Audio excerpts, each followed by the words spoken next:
بسم الله الرحمن الرحيم. اللهم قوني فيه على إقامة أمرك، وأذقني فيه حلاوة ذكرك، وأوزعني فيه لأداء شكرك بكرمك، واحفظني فيه بحفظك وسترك يا أبصر الناظرين.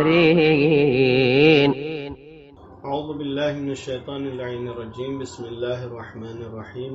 ماہ مبارک رمضان کی چوتھے دن کی دعا.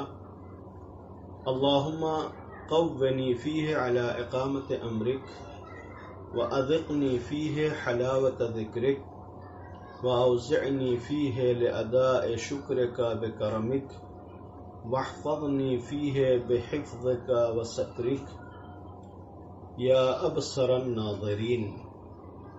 خدایا مجھے اپنے دین کو قائم کرنے کی طاقت عطا فرما اور اپنے ذکر کی حلاوت سے آشنا فرما. مجھے اور توفیق دے کہ میں تیرے کرم کے سہارے تیرا شکر ادا کر سکوں. اپنی حفاظت اور پردہ پوشی سے میرا تحفظ فرما کہ تو سب سے زیادہ نگاہ رکھنے والا ہے. ماہ مبارک رمضان کے چوتھے دن کا اور چوتھے روزے کا جو ثواب بیان کیا گیا ہے وہ یہ ہے کہ پیغمبر اکرم صلی اللہ علیہ وآلہ وسلم نے فرمایا وَآتَاكُمُ اللَّهُ يَوْمَ الرَّابِعِ فِي جَنَّةِ الْخُلْدِ 70,000 قصر.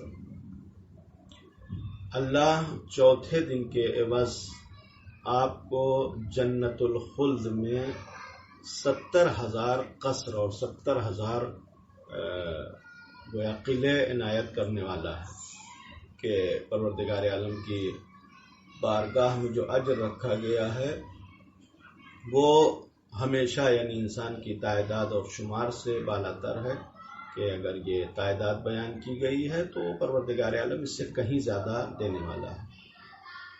چوتھے دن کی دعا میں پروردگار عالم سے 4 چیزوں کی درخواست انسان کرتا ہے. قونی فیہ علی اقامت امرک، پروردگار ہمیں قوت دے، طاقت دے کہ ہم تیرے امر کو قائم کر سکیں. امر سے مراد ایک ظاہری حکم ہے جو احکام ہے پروردگار عالم کے احکام شرعی جو ہیں، نماز روزہ واجبات جو ہیں انسان کی زندگی میں جو عائد ہوتے ہیں، ایک چیز یہ مراد ہے. لیکن ویسے عام طور سے روایات میں امر الہی سے مراد مکمل دین ہوتا ہے. لہذا اقامت امر سے مراد صرف اور صرف وہ چند اعمال نہیں ہیں کہ جو دینی اعمال کے طور پر ہم انجام دیتے ہیں، بلکہ مکمل دین کے قیام کی یہ ایک دعا ہے کہ پروردگار اقامہ امر کی قوت عطا فرما، یعنی ہمیں یہ طاقت دے کہ ہم تیرے دین کو قائم کر سکیں. اس لیے کہ امر الہی جو یعنی مختلف احکام ہیں شریعت میں، وہ سارے احکام جڑے ہوئے ہیں وہ ایک سلسلے سے کہ وہ دینی حکم ہے یا خدا کا حکم ہے، اس لیے ہم ان کو انجام دیتے ہیں. لہذا ہم کو یعنی اس طریقے سے کوئی عمل بھی ہمارا نہیں ہونا چاہیے کہ مثلا جو عام طور سے ہم لوگوں کی حالت ہوتی ہے کہ ایک انسان ممکن ہے کہ نماز پڑھتا ہو، نماز بہت ہی اچھی طریقے سے، بہت ہی تاکید کے ساتھ، بہت ہی پابندی کے ساتھ، لیکن روزہ نہ رکھتا ہو. ایک انسان ممکن ہے کہ روزہ رکھتا ہو، زکوٰۃ نہ دیتا ہو. ایک انسان ممکن ہے کہ زکوٰۃ، خیرات، ان سب چیزوں میں بہت آگے ہو لیکن نماز پڑھنے میں اس کا دل نہ لگتا ہو. لہذا اس سے اندازہ ہوتا ہے کہ یہ ایک مکمل دین کی حالت نہیں ہے. مکمل دین جہاں ہوگا وہاں جو بھی حکم انسان کے اوپر عائد ہوگا اس کو اسی انداز سے انسان انجام دے گا، اسی شوق سے انسان انجام دے گا. یہ الگ الگ گویا حالت انسان کے یہاں نہیں پائی جائے گی. اور خاص طور سے جو احکام ہیں وہاں پر بھی انسان کو اس بات کی طرف توجہ رکھنا چاہیے کہ پروردگار عالم کے حکم کی انجام دہی وہ صرف اور صرف یہ نہیں ہے کہ انسان مثلا جو حکم دیا گیا ہے وہ حکم انجام دے دے، بلکہ پروردگار عالم نے جو چیزیں ہمارے اوپر جو فریضہ عائد کیا ہے وہ فریضہ اس انداز سے ہمیں ادا کرنا ہے کہ جس میں ہماری بندگی شامل ہو، احساس بندگی کے ساتھ ہمیں ادا کرنا ہے۔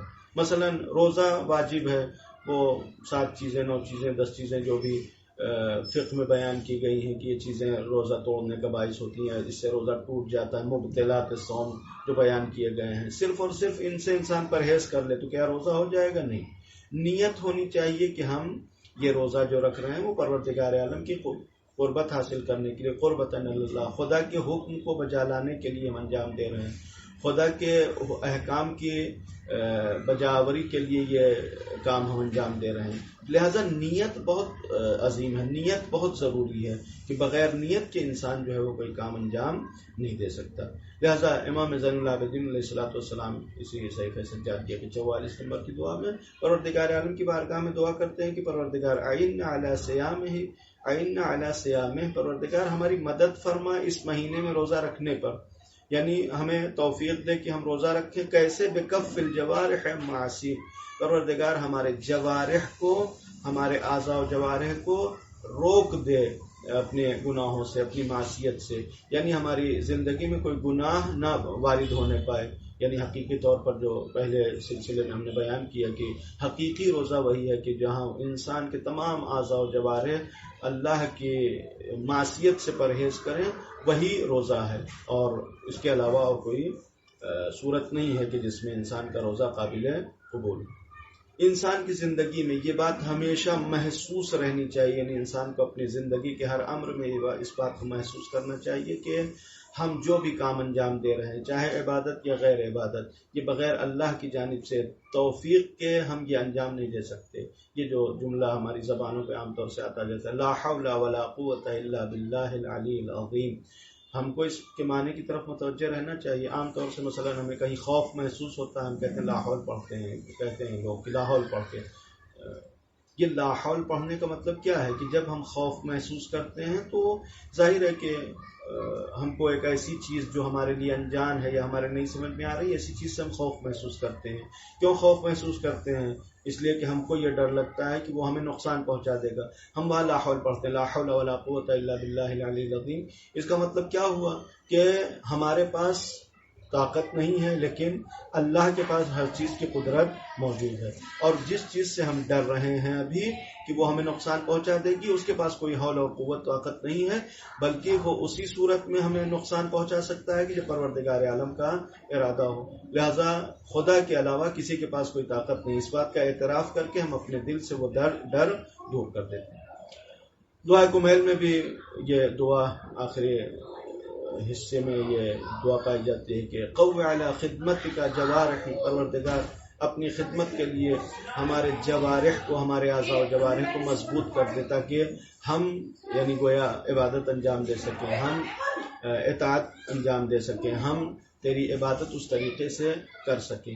لیکن اسی کے بعد یہ بھی دعا موجود ہے، واشدد علی العزیمۃ جوانحی، پروردگار ہمارے جوانح یعنی ہمارے ارادے کو اس امر کے لیے مضبوط کر دے۔ اس سے اندازہ ہوتا ہے کہ عبادت صرف اور صرف جوارح سے انجام نہیں دی جاتی، ہاتھ پیر سے انجام نہیں دی جاتی، عبادت صرف انسان اپنے بدن سے نہیں انجام دیتا، بلکہ جوانح انسان کا جو ارادہ ہے وہ سب سے زیادہ اہمیت رکھتا ہے۔ لہذا ہر عبادت کے لیے پروردگار عالم سے توفیق طلب کرنا چاہیے، اور یہ توفیق عبادت کی بدن کے اعتبار سے بھی ہونی چاہیے اور عزم کے اعتبار سے بھی ہونی چاہیے، یعنی ہمارا دل بھی عبادت انجام دے سکے عزم اور ارادے کے اعتبار سے، اور ہمارے اعضاء و جوارح بھی عبادت کے حوالے سے اپنے یعنی فرائض کو ادا کر سکے۔ اس کے بعد کا جملہ ہے وَأَذِقْنِي حَلَاوَةَ ذِكْرِكَ، پروردگار ہمیں اپنے ذکر کی چاشنی چکھا دے، ہمیں اپنے ذکر کی شیرینی سے آشنا کر دے، اپنے ذکر کی حلاوت سے آشنا کر دے۔ کہ ان دو جملوں کا ایک خاص ربط پایا جاتا ہے کہ جب بھی ہم عبادت انجام دیتے ہیں یا کوئی بھی چیز ہماری زندگی میں جب آتی ہے تو اس کا ایک ابتدائی مرحلہ ہوتا ہے، بہت ہی شور و شوق کے ساتھ انسان ایک کام کو انجام دینا شروع کرتا ہے، پھر اس کے بعد انسان اگر اس میں لذت محسوس کرتا ہے، اس میں اس کو مزہ آتا ہے تو انسان اس کو کنٹینیو رکھتا ہے، اس کو ادامہ دیتا ہے، آگے بڑھاتا ہے۔ لیکن کبھی یہ ہوتا ہے کہ اس میں انسان کو اس طریقے سے لذت محسوس نہیں ہوتی تو پھر انسان دھیرے دھیرے اس سے رنجیدہ ہو جاتا ہے، کبیدہ خاطر ہو کے اس سے دور ہونے لگتا ہے۔ لہذا دوسری دعا یہ ہے کہ پروردگار اپنے ذکر، اپنے یاد کی حلاوت ہمارے دل میں ڈال دے، تاکہ وہ جو جذبہ عبادت کمزور ہونے لگتا ہے، ضعیف ہونے لگتا ہے، سست ہونے لگتا ہے، وہ حالت ہمارے اندر پیدا نہ ہونے پائے۔ کہ یہ حالت کیوں پیدا ہوتی ہے؟ کہ بعض علت اور اسباب اس کے بیان کیے گئے ہیں کہ ایک تو بہرحال یہی مرحلہ کہ کسی بھی چیز کی لذت انسان اسی وقت محسوس کرتا ہے کہ جب انسان صحیح سالم ہو۔ بیمار انسان لذتوں کو محسوس نہیں کرتا۔ بہترین پھل آپ دے دیں، وہ کہے گا کہ ہمیں ٹیسٹ نہیں آ رہا ہے۔ کیوں نہیں آ رہا ہے؟ وہ کہتا ہے کہ ہمارا منہ کا مزہ خراب ہو گیا، منہ کا مزہ بگڑ گیا ہے۔ لہٰذا اندر سے جو بیمار ہیں ان کو کسی بھی چیز کا ٹیسٹ نہیں آتا، کسی بھی چیز کا مزہ ان کو نہیں آتا۔ لہٰذا جو دینی اعتبار سے بیمار ہیں، جن کے دل مریض ہیں، جن کے دل میں مثلاً نفاق کا مرض پایا جاتا ہے، جن کے دل میں یاد خدا سے دوری کا مرض پایا جاتا ہے، یہ لوگ یاد خدا کی حلاوت کو محسوس نہیں کر سکتے۔ جب حلاوت محسوس نہیں ہوگی تو ظاہر ہے کہ اعمال میں بھی وہ لذت برقرار نہیں رہے گی۔ ایک اور علت جو بیان کی گئی ہے اس کی، وہ ایک ایسا انسان کی جو اپنے علم کے اوپر عمل نہیں کرتا، پروردگار عالم کم سے کم جس عذاب میں اس کو مبتلا کرتا ہے وہ یہ ہے کہ پروردگار عالم اپنے یاد کی لذت کو اس کے دل سے نکال دیتا ہے۔ آج ہمارے سماج میں بہت سارے ایسے لوگ ہیں کہ جو نماز روزہ نہیں کرتے اور گویا اس بات پر مطمئن بھی ہیں کہ نہیں ہم تو نماز نہیں پڑھتے ہیں، اور ان کا خیال یہ ہے کہ جیسے ان کے لیے یہ کوئی پلس پوائنٹ ہے، یہ کوئی اچھائی ہے کہ ہم کو سب کچھ مل رہا ہے، دنیاوی نعمتوں میں غرق ہے، ہمیں کوئی ضرورت نہیں ہے۔ یعنی گویا نماز روزہ وہ ایسے سمجھتے ہیں کہ جیسے پروردگار عالم کی عبادت نہ ہو بلکہ پروردگار عالم کے گویا پیمنٹ کرنا ہو، کہ مثلا اگر کسی کو نہیں مل رہا ہے تو ہم اس کو خدا کی عبادت کریں تاکہ وہ پروردگار دینے لگے، اور اگر کسی کو مل رہا ہے تو اس کو کیا ضرورت ہے، یعنی ہمیں تو عطا ہو رہا ہے لہٰذا ہمیں ضرورت نہیں ہے۔ اس طریقے کی گفتگو کرتے ہیں۔ حقیقت یہ ہے کہ وہ عذاب الہی میں گویا مبتلا ہیں، کہ جن کو یاد خدا نہیں آتی، جو نماز کے قریب نہیں جاتے، وہ خود اپنی جگہ پر عذاب الہی میں مبتلا ہیں۔ کہ جناب موسیٰ علیہ السلام کوہ طور پر جا رہے تھے، راستے میں ایک شخص ملا اور اس نے کہا کہ جناب موسیٰ سے کہ جا کے اپنے پروردگار سے کہہ دینا کہ ہم تو اس کا یاد نہیں کرتے، ہم تو اس کی گویا عبادت نہیں کرتے یا نماز روزہ نہیں کرتے ہیں۔ جناب موسیٰ علیہ السلام گئے پروردگار عالم کی بارگاہ میں اور کچھ کہا نہیں۔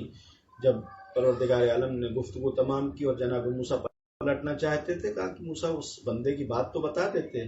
کہا کہ کیا بتاتے؟ بہرحال اس نے گویا بے ادبی کی، تیری ساحت مقدس میں تیری بارگاہ میں یہ بے ادبی تھی، لہذا بتانے لائق جیسی بات نہیں تھی۔ پروردگار عالم نے کہا کہ نہیں، بتا دیا کرو، اس سے جا کے کہہ دینا کہ ایسا نہیں ہے کہ وہ عبادت نہیں کرتا یا نماز نہیں پڑھتا، روزہ نہیں رکھتا، بلکہ حقیقت یہ ہے کہ ہم نے اس کے دل سے عبادت کی لذت کو کھینچ لیا ہے، دعا کی لذت کو کھینچ لیا ہے، مناجات کی لذت کو ہم نے نکال دیا ہے، وہ یہ کام کر بھی نہیں سکتا۔ یعنی عبادت انسان اسی صورت میں کنٹینیو انجام دیتا ہے کہ جب عبادتوں میں لذت پائی جاتی ہو، اور انسان بہرحال اسی صورت میں خدا کے ذکر کی لذت محسوس کر سکتا ہے کہ جب خدا کے ذکر کا کوئی بدل قرار نہ دے۔ انسان کی زندگی میں اگر خدا کی ذکر سے زیادہ لذت آفرین چیزیں یا لذت پیدا کرنے والی چیزیں انسان کی زندگی میں آ جائیں تو ظاہر ہے کہ انسان دوسری چیزوں سے اس کی انسیت ختم ہو جائے گی۔ یہ آج جو ہماری حالت ہے کہ مثلا 3 گھنٹے کا IPL میچ دیکھنا ہو تو ہم دیکھ سکتے ہیں، لیکن مثلا نماز کے بعد ایک تسبیح پڑھنے کے لیے ہمارے پاس وقت نہیں ہوتا۔ نماز کے بعد کتنی تاکید کی گئی ہے کہ تسبیح پڑھنا، یا مثلا نماز سے قبل ہم 2 منٹ پہلے مسجد میں حاضر نہیں ہو سکتے، جبکہ مثلا نماز جماعت میں شرکت کے حوالے سے جو تکبیرۃ الاولیٰ کے ساتھ امام کے ساتھ شریک ہونے کا ثواب بیان کیا گیا، دنیا و ما فیہا سے برتر اور بہتر ثواب وہاں پر بیان کیا گیا ہے۔ ہم اپنے 2 منٹ دنیاوی امور میں ضائع کر کے نماز میں شامل ہوتے ہیں دیر سے، پہلی رکعت کے بعد، دوسری رکعت میں، تیسری رکعت، یا بس اوقات جو ہے مثلا نماز جماعت ختم ہو جاتی ہے، جاتے ہیں سرپٹ نماز پڑھ کے چلے آتے ہیں۔ یہ اچھی حالت نہیں ہے۔ گویا ذکر الہی کی لذت ہمیں محسوس نہیں ہو رہی، اس لیے ہم اس سے دور ہوتے چلے جا رہے ہیں۔ 1 گھنٹے کا سیریل بیٹھ کے ہم ٹی وی پر بہت آسانی سے دیکھ سکتے ہیں، لیکن ایک دعا کو میل بہت بھاری پڑ جاتی ہے۔ ایک حدیث کے ساتھ پڑھنے میں ہمارا دم نکلنے لگتا ہے کہ ہم اس کو انجام نہیں دے سکتے۔ ان تمام چیزوں سے انسان کو پرہیز کرنا چاہیے۔ تیسری دعا واوزعنی فیہ لاداء شکر کا بکرمک، پروردگار ہمیں اپنے شکر ادا کرنے کی توفیق عطا فرما، یعنی اپنے کرم سے۔ انسان ظاہر ہے کہ پروردگار عالم کا بندہ ہے، خدا انسان کے پاس خدا کے یعنی انسان کے پاس غیر خدا کی کوئی بھی چیز نہیں، جو بھی نعمت ہے، جو کچھ بھی انسان کے پاس ہے وہ سب کچھ خدا کا دیا ہوا ہے۔ لہذا حق تو یہ ہے کہ انسان ہمیشہ ذکر الہی میں مشغول رہے، شکر الہی میں مشغول رہے کہ پروردگار، لیکن ظاہر ہے کہ اس میں بھی انسان کو توفیق حاصل نہیں ہو پاتی ہے اور انسان رہ جاتا ہے۔ لہذا پروردگار عالم سے انسان دعا کرے کہ پروردگار اپنے کرم سے شکر کی توفیق عطا فرمائے۔ شکر کے دو مرحلے ہیں، ایک مرحلہ یہ ہوتا ہے کہ جب بھی کوئی نعمت انسان کو ملتی ہے انسان کہتا ہے شکریہ۔ یہ بہرحال شکر کی ایک ضروری منزل ہے، پہلی منزل ہے، ضروری ہے، لیکن کافی نہیں ہے اتنا۔ بلکہ مثلا اگر کوئی انسان ہمارے لیے ایک غذا لے کے آئے، ایک گلاس پانی دے، ہم نے کہا کہ شکریہ کہنے کے بعد ہم وہ پانی پھینک دیں تو ظاہر ہے کہ سامنے والا ناراض ہو جائے گا کہ پانی نہیں پینا تھا تو ہم سے مانگا کیوں تھا، یا مثلا لیا کیوں، ہم کو واپس کر دیتے۔ اسی طریقے سے ہم جب نعمت الہی ہمارے ہاتھ میں آئے تو ایک تو شکر للہ کہنا ہے زبان سے کہ اس پر بھی ہم قدرت نہیں رکھتے یا ہمیں اتنی ہماری طاقت نہیں ہے کہ ہم پروردگار عالم کی نعمتوں کا شکریہ ادا کر سکیں، اس لیے کہ ہمارے احصاء اور گویا اعداد و شمار سے باہر ہیں خدا کی نعمتیں، لہذا زبانی شکریہ بھی ممکن نہیں ہے۔ لیکن جو حقیقی شکریہ ہے وہ یہ ہے کہ انسان سب سے پہلے تو اس بات کا اظہار کرے یا اس بات کا اعتراف کرے کہ ہم عاجز ہیں خدا کا زبانی شکر ادا کرنے سے۔ دوسرے کہ جو نعمتیں بھی ہاتھ آتی ہیں ان کو ہم پروردگار عالم کے راستے میں صرف کریں، خدا کی مخالفت میں صرف نہ کریں۔ حقیقی شکریہ یہی ہے کہ جو بھی نعمت ہے اس کو ہم خدا کی اطاعت کی راہ میں صرف کریں، یہی سب سے بہترین شکریہ۔ آخری دعا واحفظنی فیہ بحفظک وسترک یا ابصر الناظرین، اے بہترین خیال رکھنے والے، بہترین دیکھنے والے، ہمیں اپنے حفظ اور اپنے پردہ پوشی سے ہمیں محفوظ رکھ۔ یہ دعا جو ہے وہ انسان دو مرحلے میں انجام دیتا ہے کہ انسان اگر پہلے مرحلے میں کامیاب ہو جائے تو شاید دوسرے مرحلے کی ضرورت نہ پڑے۔ یہ ستر کی دعا کہ پروردگار ہمیں چھپا لے، ہمیں ڈھانپ لے۔ ایک مرتبہ انسان گناہ کرتا ہے، بے آبروئی کا خوف انسان کو جو ہے وہ پریشان کرتا ہے، انسان بارگاہ الہی میں عرض کرتا ہے کہ پروردگار ہمیں اپنی پردہ پوشی سے ہمیں محفوظ رکھ، یعنی گویا ہمارے گناہوں کے اوپر پردہ ڈال دے تاکہ لوگ نہ دیکھنے پائیں، ہماری بے آبروئی نہ ہونے پائے۔ پروردگار ستار العیوب ہے، یہ کام بھی کرتا ہے۔ کم من قبیح سترتہ و کم من فادح من البلاء عقلتہ، یہ مولا کائنات کی جملے دعائے کمل میں کہ ہمارے گناہ بہت زیادہ تھے لیکن پروردگار تو نے چھپا لیا تو ہماری عزت اور آبرو محفوظ رہ گئی سماج میں۔ اگر پروردگار عالم اسی ستر کو ختم کر دیتا، اس حجاب کو ہٹا دیتا تو بے آبرو ہو جاتے۔ یہ ایک مرحلہ ہے، لیکن اس سے پہلے کا مرحلہ یہ ہے کہ انسان ہمیشہ گویا دشمنوں کی زد پہ ہے۔ شیطان ایک دشمن ہے، نفس امارہ ایک دشمن ہے، خواہشات ایک دشمن ہے۔ انسان کی یہ سارے دشمن جو ہے وہ چاروں طرف سے انسان کے اوپر حملہ ور ہوتے ہیں۔ اب انسان اکیلا، ضعیف، کمزور ایک موجود وہاں پروردگار عالم کی بارگاہ میں دعا کرتا ہے کہ پروردگار ہمیں چھپا لے، ہمیں ڈھانپ لے، ہمیں محفوظ رکھ اس طریقے سے کہ یہ سارے جو ہمارے دشمن ہیں، ہمارے اعداء ہیں، ان کے ہاتھ ہم تک نہ پہنچ سکیں، کہ اگر شیطان کی دسترسی ہم تک نہ ہو تو ہم گناہ سے محفوظ رہیں گے۔ اگر نفس امارہ کے شر سے ہم محفوظ رہیں تو ہم گناہوں سے محفوظ رہیں گے۔ اگر ہم خواہشات سے محفوظ رہیں تو بہرحال ہم گناہوں سے محفوظ رہیں گے۔ لہذا بارگاہ الہی میں انسان یہ دعا کرتا ہے کہ پروردگار ہمیں اس طریقے سے محفوظ رکھ کہ ہم گناہوں میں ملوث ہی نہ ہونے پائیں، اور اگر گناہ ملوث ہو گئے تو پروردگار ہمارے آبرو کی حفاظت فرما کہ یہ گناہ ہو گیا ہے تو ہمارے گناہ کو بخش دے، اور اس کی پردہ پوشی فرما تاکہ لوگوں کے درمیان بے آبرو نہ ہو سکے۔ والسلام علیکم ورحمۃ اللہ وبرکاتہ۔